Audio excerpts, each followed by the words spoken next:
नमस्कार दोस्तों, हिंदी कहानी 2.0 चैनल में आपका स्वागत है। तो आज हम कहानियों की अगली कड़ी में सुभद्रा कुमारी चौहान जी द्वारा लिखित कहानी सोने की कंठी को सुनते हैं। लेकिन उससे पहले आप सभी लोग से एक विनम्र अनुरोध है कि अगर चैनल पर नए हैं तो चैनल को सब्सक्राइब जरूर कीजिएगा। कहानी अच्छी लगे तो लाइक शेयर कमेंट जरूर कीजिएगा। तो चलिए शुरू करते हैं कहानी सोने की कंठी। बिंदु पोस्टमैन की लड़की थी। उसका पिता राय साहब निर्मल चंद की कोठी के सागर पेशे की एक कोठरी में किराए पर रहता था। पोस्टमैन की आमदनी ही कितनी, खर्च सदा ही आमदनी से कुछ ज़्यादा हो जाया करता था। इसलिए बिंदु और उसकी माँ को अच्छे गहने और कपड़े कभी नसीब न हुए। बिंदु रूपवती थी और उसको अच्छे अच्छे गहने कपड़ों का शौक था। स्त्रियां स्वभावतः सौंदर्य की उपासिका होती हैं। जो जितनी अधिक सुंदर होती हैं उनकी सौंदर्योपासना उतनी ही अधिक बढ़ी चढ़ी होती है। किंतु सुंदरी बिंदु गहनों और कपड़ों के लिए तरसा करती थी। राय साहब की स्वजातीय होने के कारण कभी कभी तीज त्योहार या काम काज हो जाने पर कोठी से बिंदु की माँ के लिए बुलावा आता और माँ के साथ बिंदु भी जाया करती। वहाँ राय साहब की लड़कियों को खूब सजी धजी देखकर उनके चमकते हुए हीरे मोती के गहने और दृष्टि को फिसला देने वाले रेशमी कपड़ों को देखते ही वह अधिक क्षुब्ध हो जाया करती। विशेषकर इसलिए और भी कि राय साहब की लड़कियां सुंदर न थीं। गहने कपड़े उनके शरीर पर ऐसे जान पड़ते जैसे कि किसी ठूठ के साथ लपेट दिए गए हों। बिंदु की राय थी कि अच्छे कपड़े और गहने पहनने का अधिकार उन्हीं को होना चाहिए जो सुंदर हो। कुरूप स्त्रियों का श्रृंगार तो श्रृंगार का उपहास और कला का अनादर है। राय साहब की लड़कियों से गहने कपड़े की प्रतियोगिता में हारकर बिंदु हताश न होती। घर लौटते ही वह शीशे में अपना सुंदर मुंह देखकर मन ही मन उनके प्रति कहती, गहना कपड़ा पहनकर भी तो उनका काला मुंह गोरा नहीं हो जाता, बड़े बड़े दांत मोतियों सरीखों नहीं चमकते। फिर एकाएक वह दीर्घ निश्वास के साथ शीशे के सामने से दूर चली जाती, मानो यह सोचती कि विश्व के सारे सौंदर्य की वस्तुएं केवल उसी के लिए बनाई गई हैं, किंतु निर्माता की भूल से वह उससे दूर रख दी गई है। राय साहब की लड़कियों के पास तो वे सौंदर्यवर्धक वस्तुएं अनावश्यक ही हैं। उनसे उन लड़कियों के सौंदर्य की वृद्धि तो नहीं हो पाती। हाँ, उन वस्तुओं का सौंदर्य अवश्य घट जाता है। बिंदु को एक आशा थी। वह सोचती थी कि विवाह के बाद मुझे भी बहुत से गहने और कपड़े मिलेंगे, जैसे दूसरी विवाहिता लड़कियों को मिला करते हैं। उनके समान मैं भी अपने घर की मालकिन बनूंगी। मेरे वे भी बहुत सा रुपया लाकर मेरे हाथों में रख दिया करेंगे और तब मैं भी मनमाना खर्च करूंगी। बाजार में कोई अच्छा कपड़ा या गहना देखते ही वे मेरे लिए खरीद लाएंगे और मैं उसी अभिमान से पहनूंगी जैसे ये पहनती हैं।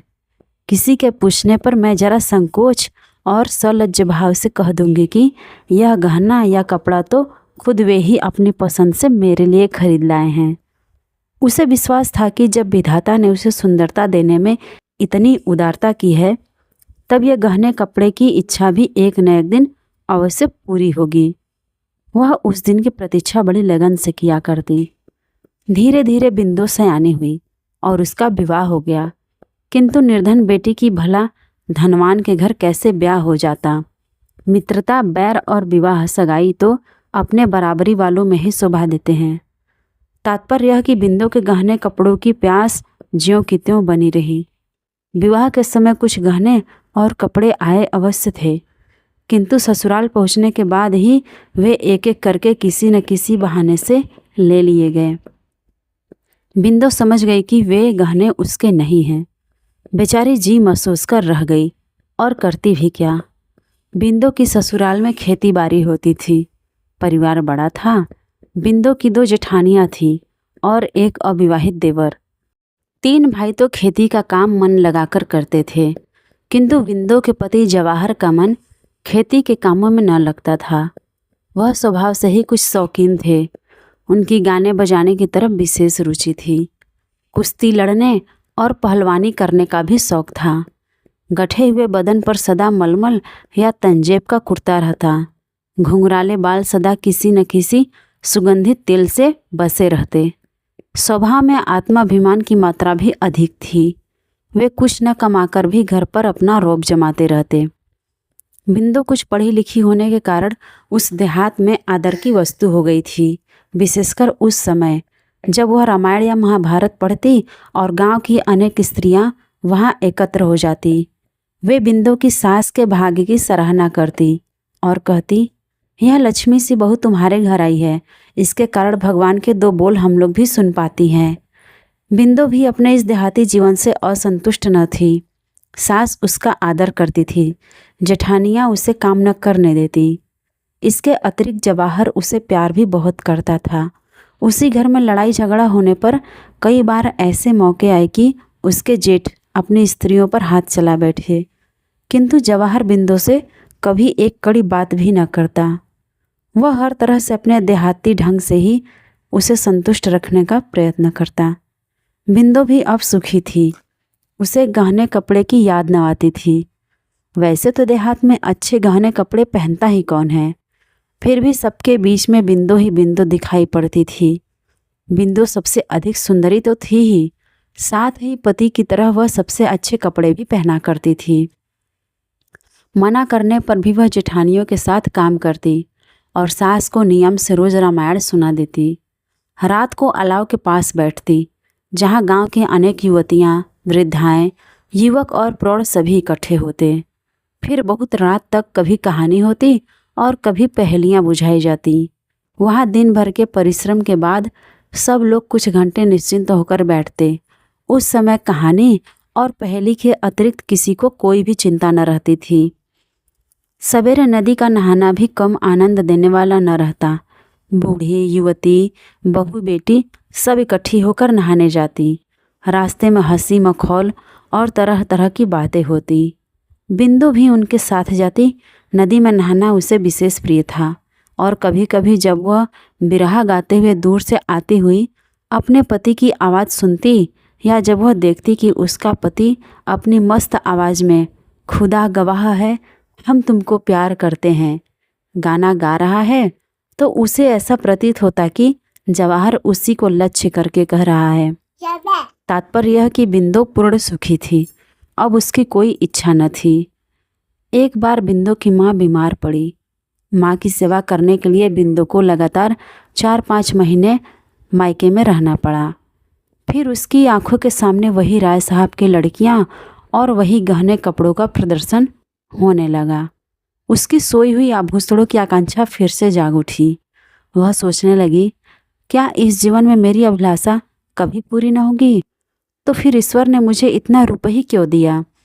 किंतु विधि के विधान पर किसका जोर चलता? राय साहब निर्मल चंद 40 के उस पार पहुंच चुके थे, फिर भी उनमें रसिकता की मात्रा आवश्यकता से अधिक थी।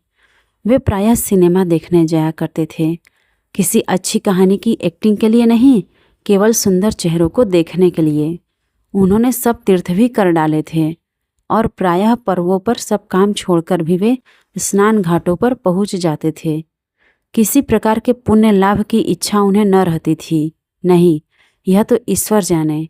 किंतु स्नान करती हुई युवतियों के अंग प्रत्यंग की ताक झांक की उत्कट इच्छा उनके चेहरे पर कोई भी साफ देख सकता था। वे कश्मीर और नैनीताल भी अक्सर गर्मी की छुट्टियों में जाया करते थे, किंतु वे जलवायु परिवर्तन के लिए जाते थे या किसी और उद्देश्य से, यह नहीं कहा जा सकता। वे सुंदर स्त्रियों के पीछे अनायास ही मीलों का चक्कर अवश्य लगा आते थे। वे बहुत कुरूप थे, इसलिए सुंदरी की बात तो अलग रखिए, कोई कुरूप से कुरूप स्त्री भी उनकी तरफ आंख उठाकर देखने में अपना अपमान समझती थी। इसलिए प्रायः गंदे मजाक करके ही वे अपनी वासना की तृप्ति कर लिया करते थे। इसके अतिरिक्त वे परोपकारी भी थे।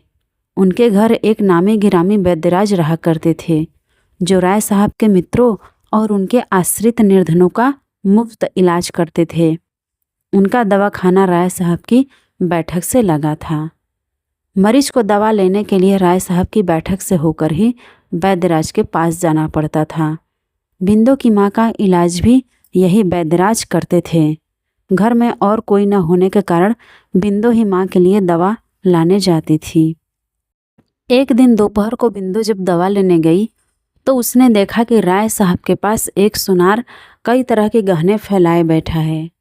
सहसा इस प्रकार गहनों की प्रदर्शनी सामने देखकर इतने दिनों की सोई हुई बिंदु की गहनों की उत्कंठा फिर से जागृत हो उठी। क्षण भर के लिए वह भूल गई कि वहाँ वह किस लिए आई है। वह उत्सुकता पूर्वक उन फैले हुए गहनों के पास बैठ गई और बड़े चाव से उन्हें उठा उठाकर देखने लगी। उनमें से 3 लड़की एक कंठी थी जो बिंदु को बहुत पसंद आई। उसने उस कंठी को कई बार उठाया और रखा। अंत में एक ठंडी सांस के साथ वह उसे वहीं रखकर अलग खड़ी हो गई। राय साहब ने भी वही कंठी पसंद की। बाकी गहने वापस करके सुनार को दाम देने के लिए दूसरे दिन बुलाकर उन्होंने उसे रवाना कर दिया। यद्यपि बिंदु की उम्र की राय साहब की लड़कियां थीं, फिर भी बिंदु उनकी कुदृष्टि से बची न रही। उसके इस समय के हार्दिक भाव राय साहब अच्छी तरह ताड़ गए और वार करने का यही उपयुक्त समय देखकर वे हंसते हुए बोले, बिंदु, यह कंठी तुम्हें बहुत पसंद आई है, पहनोगी? एक प्रकार की अव्यक्त आशा से बिंदु का चेहरा खिल उठा, पर यह क्षणिक प्रसन्नता थी। वह गंभीर होकर बोली, नहीं, मैं न पहनूंगी। गहने गरीबों के लिए नहीं होते। राय साहब बोले, गहने तो गरीब अमीर सभी के लिए होते हैं। फिर तुम्हारी तरह का गरीब तो इच्छा करते ही मनमाना गहना पा सकता है। सो कैसे? बिंदु ने पूछा। गहनों की इच्छा तो मुझे सदा से रही है, पर वे मुझे कभी न मिले और न जीवन भर मिलेंगे, यह मैं अच्छी तरह जानती हूँ। राय साहब धीरे धीरे बिंदु की तरफ आते हुए बोले, जीवन भर की बात तो अलग रही बिंदु, यह कंठी तुम्हें इसी समय मिल सकती है। केवल तुम्हारी इच्छा करने भर की देर है। तुम्हारे ऊपर एक क्या, ऐसी लाखों कंठियाँ निछावर की जा सकती हैं। पर बिंदु, यदि तुम मेरे मन को समझती। राय साहब के आरक्त चेहरे और हिंसक पशु की तरह आंखों को देखते हुए बिंदु सिहर उठी और 2 कदम पीछे हटकर बोली, आप मुझे दवा दिलवा दें, मैं जाऊं, अम्मा अकेली है। उसने इस बात को इतने जोर जोर से कहा कि जिससे अंदर आवाज़ पहुंच सके। वह शीघ्र ही दवा लेकर लौटी। उसने मन ही मन सोचा, अब मैं दवा लेने न जाऊंगी। राय साहब की नीयत ठिकाने नहीं है। मैंने समझा था कि वह बेटी समझकर मुझे कंठी देना चाहते हैं, परंतु वे तो सतीत्व के मोल उसे बेचना चाहते हैं। चूल्हे में जाए ऐसी कंठी मुझे न चाहिए विधाता। सतीत्व कंठी से कई गुना ज़्यादा कीमती है, किंतु इतने पर भी उस कंठी को वह भूल न सकी। रह रहकर कंठी उसकी आंखों के आगे झूलने लगी। फिर उसने एक युक्ति सोची। यह हो सकता है कि जैसे वह मुझे छलना चाहते हैं, मैं भी उन्हें छल लूँ, उनसे कंठी ले लूँ, फिर बचकर भाग जाऊँ। ऐसे अनेक तरह के संकल्प विकल्प करते हुए बिंदु सो गई। दूसरे दिन दोपहर को बिंदु को फिर दवा लेने जाना पड़ा। पहुंचकर उसने देखा कि राय साहब के मसनद के पास उसी तरह की 4 कंठियाँ पड़ी हैं। बिंदु के पहुंचते ही राय साहब ने उसे बैठने के लिए कहा। बिंदु बैठ गई। कल उसने जितने संकल्प किए थे उसे इस समय याद न रहे। कंठियों की चकाचौंध के सामने बिंदु को सब कुछ भूल गया। बिंदु के सामने ही राय साहब ने एक कंठी को तौलकर उसकी कीमत 250 रुपये सुनार को देकर विदा कर दिया। बिंदु चकित दृष्टि से उस कंठी की ओर और भी उन रुपयों की तरफ देखती थी। व्यापारी के जाते ही जैसे उसकी तंद्रा टूटी। वह उठकर खड़ी हो गई, बोली, दवा दिलवा दीजिए, मैं जाऊं, मुझे देर हो रही है। अभी कहाँ की देरी होने लगी। कहते कहते राय साहब ने एक कंठी बिंदु के गले में पहना दी और उसे जबरन पकड़कर एक शीशे के सम्मुख खड़ा कर दिया। फिर उसकी तरफ सतृष्ण नेत्रों से देखते हुए बोले, अपनी सुंदरता देखो, वहाँ बिंदु है या कोई दूसरी? बिंदु मंत्रमुग्ध सी देखती रह गई। वह अभी राय साहब की किसी बात का उत्तर भी न दे पाई थी कि इसी समय उन्होंने अपने बड़े बड़े दांतों वाला मुंह बिंदु के होठों पर धर दिया। बिंदु को जैसे बिच्छू ने डंक मार दिया हो। वह घबराई हुई किंतु कुछ वश न चला। इस प्रकार कुछ तो कंठी के लालच में और कुछ राय साहब की ज़बरदस्ती के कारण उस दिन दोपहर के सन्नाटे में अभागी बिंदु अपने को खो बैठी। बेचारी को उस कंठी की बहुत बड़ी कीमत देनी पड़ी, परंतु उसके बाद फिर राय साहब के घर दवा लेने कभी न गई। उसके कुछ ही दिन बाद बिंदु ससुराल चली गई और उस कंठी को भी वह सबसे छिपाकर अपने साथ ले गई। ससुराल में लोगों के पूछने पर उसने यही बतलाया कि यह कंठी उसकी माँ ने उसे दी है, किंतु बिंदु ने उसे कभी पहना नहीं। पति के आग्रह करने पर जब वह कभी उसे आधे घंटे या घंटे भर के लिए पहन लेती तो उसे ऐसा मालूम होता था जैसे काला विषधर उसके गले से लिपटा हो। कंठी को देखते ही प्रसन्न होने के बदले वह सदा उदास हो जाती। बिंदु के पति और जेठों में अनबन हो गई। भाई भाई अलग हो गए। दूसरे भाई तो खेती करके खुशी खुशी आराम से रहने लगे, किंतु जवाहर से खेती का काम नहीं होता था, जिसका परिणाम यह हुआ कि सब लोग तो 4 पैसे कमाकर गहने कपड़े की फिक्र करने लगे। इधर जवाहर के घर फांके होने लगे। अभिमानी स्वभाव के कारण जवाहर अपनी विपत्ति भाइयों पर प्रकट न होने देता। अब पहलवानी छूट गई। मलमल तंजेब के कुर्ते मैले दिखने लगे। सिर में तेल भी कहाँ से मिलता, जब खाने के लिए घर में अन्न का दाना भी न रहता। बिंदु से पति का कष्ट देखा न गया और उसने एक दिन कंठी निकालकर पति को बेचने के लिए दे दी। जवाहर बड़ी प्रसन्नता से कंठी लेकर सराफे की ओर गया, पर थोड़ी देर बाद उसने लौटकर निराशा से कहा, यह तो मुलम्मे की है। बिंदु यह सुनकर सर थामकर बैठ गई, मानो उस पर वज्र गिर पड़ा हो। तो आज की ये सुभद्रा कुमारी चौहान जी द्वारा लिखित कहानी सोने की कंठी आपको कैसी लगी, कमेंट करके ज़रूर बताइएगा। और अगर चैनल पर नए हैं तो चैनल को सब्सक्राइब ज़रूर कीजिएगा और अपने दोस्तों को भी शेयर कीजिएगा।